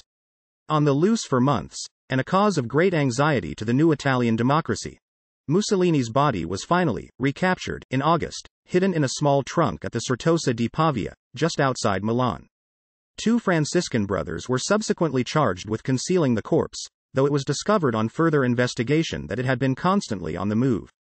Unsure what to do, the authorities held the remains in a kind of political limbo for 10 years, before agreeing to allow them to be reinterred at Predappio in Romagna, his birthplace. Oddone Zoli, the then current prime minister, contacted Donna Rachel, the dictator's widow, to tell her he was returning the remains, as he needed the support of the far right in parliament, including Lecisi himself. In Predappio, the dictator was buried in a crypt, the only posthumous honor granted to Mussolini. His tomb is flanked by marble fasces, and a large idealized marble bust of him is above the tomb. Personal life. Mussolini's first wife was Ida Dalser, whom he married in Trento in 1914. The couple had a son the following year and named him Benito Albino Mussolini, 1915–1942. In December 1915, Mussolini married Rachel Guidi, who had been his mistress since 1910. Due to his upcoming political ascendancy, the information about his first marriage was suppressed, and both his first wife and son were later persecuted. With Rachel, Mussolini had 2 daughters, Edda, 1910–1995, and Anna Maria, 1929–1968, the latter of whom married in Ravenna on the 11th of June 1960 to Nando Pucci Negri, and 3 sons, Vittorio, 1916–1997, Bruno, 1918–1941, and Romano, 1927–2006. Mussolini had several mistresses, among them Margherita Sarfatti and his final companion, Clara Petacci. Mussolini had many brief sexual encounters with female supporters, as reported by his biographer Nicholas Farrell. Imprisonment may have been the cause of Mussolini's claustrophobia. He refused to enter the Blue Grotto, a sea cave on the coast of Capri, and preferred large rooms like his 18 by 12 by 12 meters, 60 by 40 by 40 feet office at the Palazzo Venezia. In addition to his native Italian, Mussolini spoke English, French and questionable German. His sense of pride meant he did not use a German interpreter. This was notable at the Munich conference, as no other national leader spoke anything other than their native language. Mussolini was described as effectively being the chief interpreter at the conference. Religious views. Atheism and anti-clericalism. Mussolini was raised by a devoutly Catholic mother and an anti-clerical father. His mother Rosa had him baptized into the Roman Catholic Church, and took her children to services every Sunday.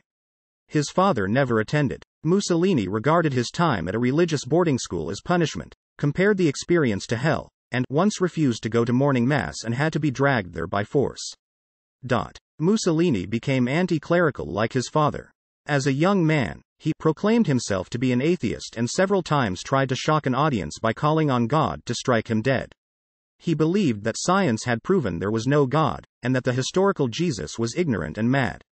He considered religion a disease of the psyche, and accused Christianity of promoting resignation and cowardice. Mussolini was superstitious. After hearing of the curse of the pharaohs, he ordered the immediate removal from the Palazzo Chigi of an Egyptian mummy he had accepted as a gift. Mussolini was an admirer of Friedrich Nietzsche.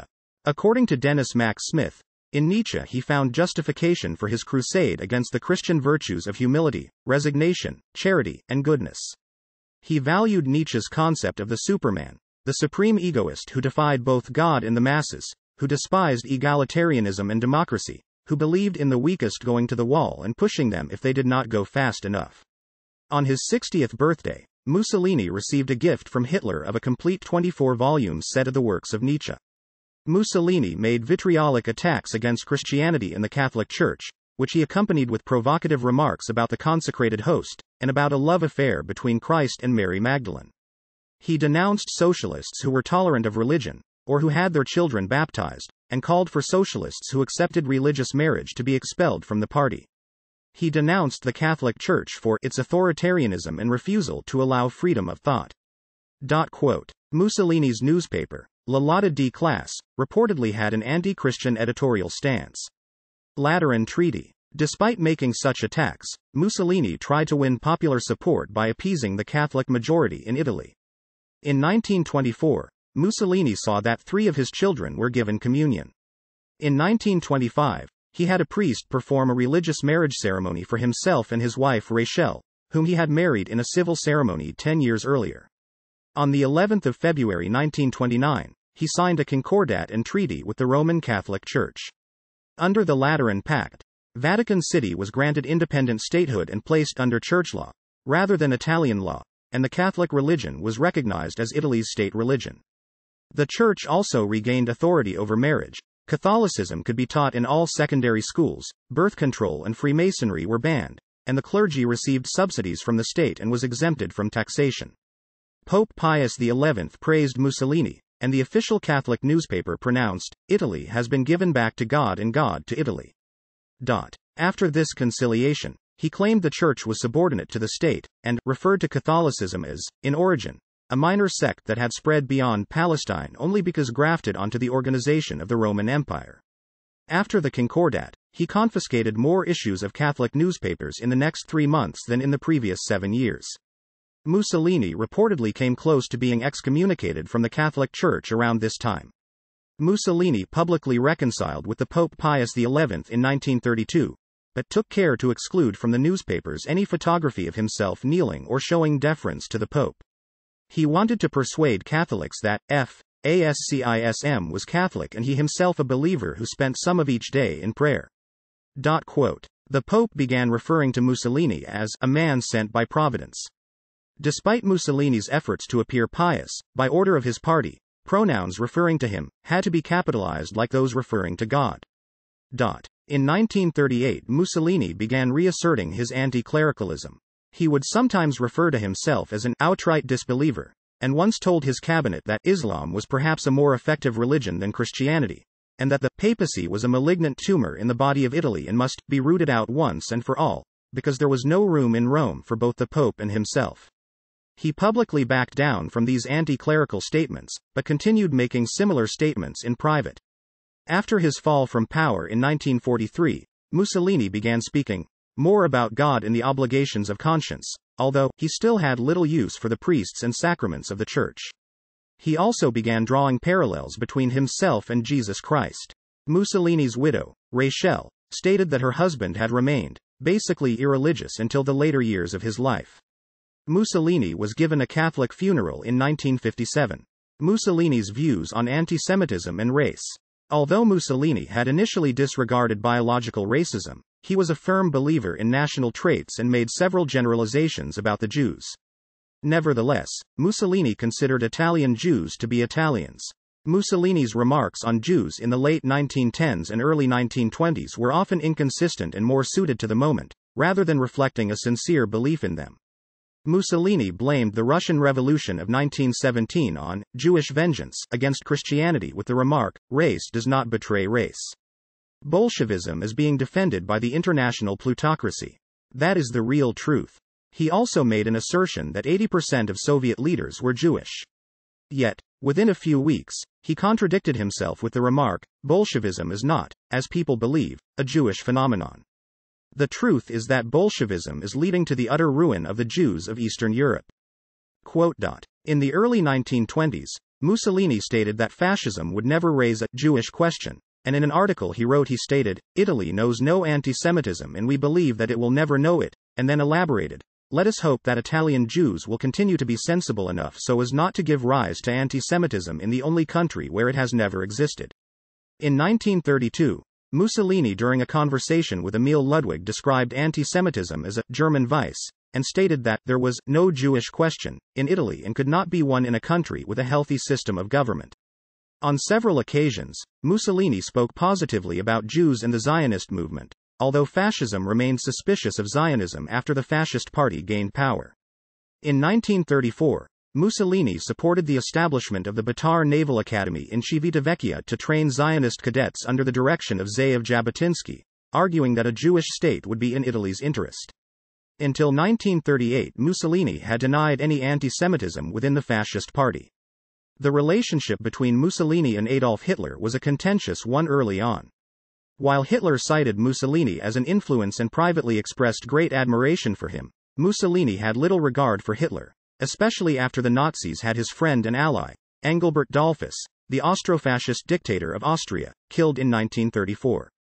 With the assassination of Dollfuss, Mussolini attempted to distance himself from Hitler by rejecting much of the racialism, particularly Nordicism and Germanicism, and anti-Semitism espoused by the German radical. Mussolini during this period rejected biological racism, at least in the Nazi sense, and instead emphasized Italianizing the parts of the Italian Empire he had desired to build. He declared that the ideas of eugenics and the racially charged concept of an Aryan nation were not possible. Mussolini dismissed the idea of a master race as arrant nonsense, stupid and idiotic. Though Italian fascism varied its official positions on race from the 1920s to 1934, ideologically Italian fascism did not originally discriminate against the Italian Jewish community. Mussolini recognized that a small contingent had lived there since the days of the kings of Rome, and should remain undisturbed. There were even some Jews in the National Fascist Party, such as Ettore Ovazza, who in 1935 founded the Jewish fascist paper La Nostra Bandiera, Our Flag. By mid-1938, the enormous influence Hitler now had over Mussolini became clear with the introduction of the Manifesto of Race. The Manifesto, which was closely modeled on the Nazi Nuremberg laws, stripped Jews of their Italian citizenship and with it any position in the government or professions. The racial laws declared Italians to be part of the Aryan race and forbid sexual relations and marriages between Italians and those considered to be of an inferior race, chiefly Jews and Africans. Jews were not permitted to own or manage companies involved in military production, or factories that employed over 100 people or exceeded a certain value. They could not own land over a certain value, serve in the armed forces, employ non-Jewish domestics, or belong to the Fascist Party. Their employment in banks, insurance companies, and public schools was forbidden. While many historians have explained Mussolini's introduction of the Manifesto of Race as being purely a pragmatic move to gain favor with Italy's new ally, others have challenged that viewpoint and pointed out that Mussolini, along with other fascist officials, had encouraged anti-Semitic sentiment well before 1938, such as in response to significant Jewish participation in Giustizia e Libertà, a highly prominent anti-fascist organization. Proponents of this viewpoint argue that Mussolini's implementation of these laws reflected a homegrown Italian flavor of anti-Semitism distinct from that of Nazism, one which perceived Jews as being bound to decadence and liberalism and was influenced not just by fascist ideology but also by the Catholic Church. Even after the introduction of the racial laws, Mussolini continued to make contradictory statements about race. Many high government officials told Jewish representatives that the anti-Semitism in fascist Italy would soon be over. Anti-Semitism was unpopular within the fascist party. Once when a fascist scholar protested to Mussolini about the treatment of his Jewish friends, Mussolini is reported to have said, "I agree with you entirely. I don't believe a bit in the stupid anti-Semitic theory. I am carrying out my policy entirely for political reasons." Hitler was disappointed with Mussolini's perceived lack of anti-Semitism, as was Joseph Goebbels, who once said that Mussolini appears to have not recognized the Jewish question. Nazi racial theorist Alfred Rosenberg criticized fascist Italy for its lack of what he defined as a true concept of race and Jewishness, while the virulently racist Julius Streicher, writing for the unofficial Nazi propaganda newspaper Der Stürmer, dismissed Mussolini as a Jewish puppet and lackey. Mussolini and the Italian army in occupied regions openly opposed German efforts to deport Italian Jews to Nazi concentration camps. Italy's refusal to comply with German demands of Jewish persecution influenced other countries. In September 1943, semi-autonomous militarized squads of fascist fanatics sprouted up throughout the Republic of Salo. These squads spread terror among Jews and partisans for a year and a half. In the power vacuum that existed during the first 3 or 4 months of the occupation, the semi-autonomous bands were virtually uncontrollable. Many were linked to individual high-ranking fascist politicians. Italian fascists, sometimes government employees but more often fanatic civilians or paramilitary volunteers, hastened to curry favor with the Nazis. Informers betrayed their neighbors, squadristi seized Jews and delivered them to the German SS, and Italian journalists seemed to compete in the virulence of their anti-Semitic diatribes. It has been widely speculated that Mussolini adopted the Manifesto of Race in 1938 for merely tactical reasons, to strengthen Italy's relations with Germany. Mussolini and the Italian military did not consistently apply the laws adopted in the Manifesto of Race. Mussolini also reached out to the Muslims in his empire and in the predominantly Arab countries of the Middle East.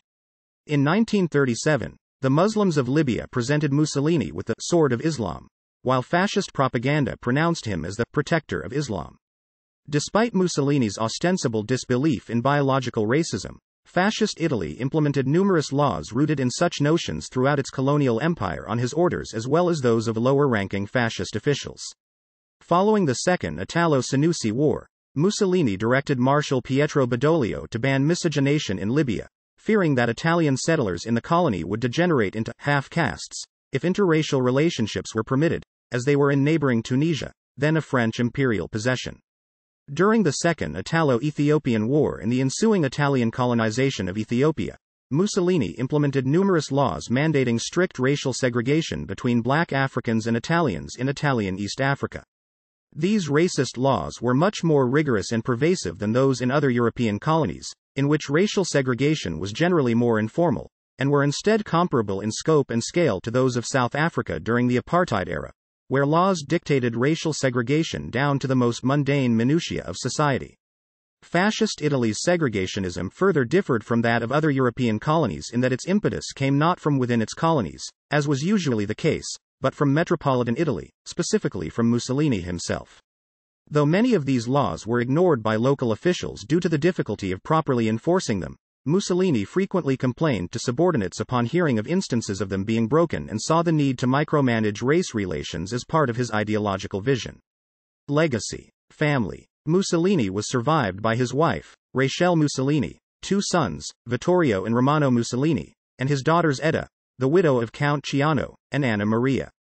A third son, Bruno, was killed in an air accident while flying a Piaggio P.108 bomber on a test mission, on 7 August 1941. His oldest son, Benito Albino Mussolini, from his marriage with Ida Dalser, was ordered to stop declaring that Mussolini was his father and in 1935 forcibly committed to an asylum in Milan, where he was murdered on 26 August 1942 after repeated coma-inducing injections. Alessandra Mussolini, daughter of Romano Mussolini, Benito Mussolini's fourth son, and of Anna Maria Ciccolone, Sophia Loren's sister, has been a member of the European Parliament for the far-right social alternative movement, a deputy in the Italian lower chamber, and served in the Senate as a member of Silvio Berlusconi's Forza Italia party. Neo-fascism. Although the National Fascist Party was outlawed by the post-war Constitution of Italy, a number of successor neo-fascist parties emerged to carry on its legacy. Historically, the largest neo-fascist party was the Italian social movement, Movimento Sociale Italiano, which disbanded in 1995 and was replaced by National Alliance, a conservative party that distanced itself from fascism. Its founder, former Foreign Minister Gianfranco Fini, declared during an official visit to Israel that fascism was an absolute evil. National Alliance and a number of neo-fascist parties were merged in 2009 to create the short-lived People of Freedom Party led by then Prime Minister Silvio Berlusconi, which eventually disbanded after the defeat in the 2013 general election. In 2012, many former members of National Alliance joined Brothers of Italy. Public image. In February 2018, a poll conducted by the Demos and Pi Research Institute found that out of the total 1,014 people interviewed, 19% of voters of parties across the Italian political spectrum had a positive or very positive opinion of Mussolini, 60% saw him negatively, and 21% did not have an opinion. This audio uses material from the Wikipedia article Benito Mussolini n.wikipedia.org/wiki/Benito_Mussolini, which is released under the license Creative Commons. Attribution Share Alike 3.0 Unported. CC by SA 3.0 creativecommons.org/licenses/by SA/3.0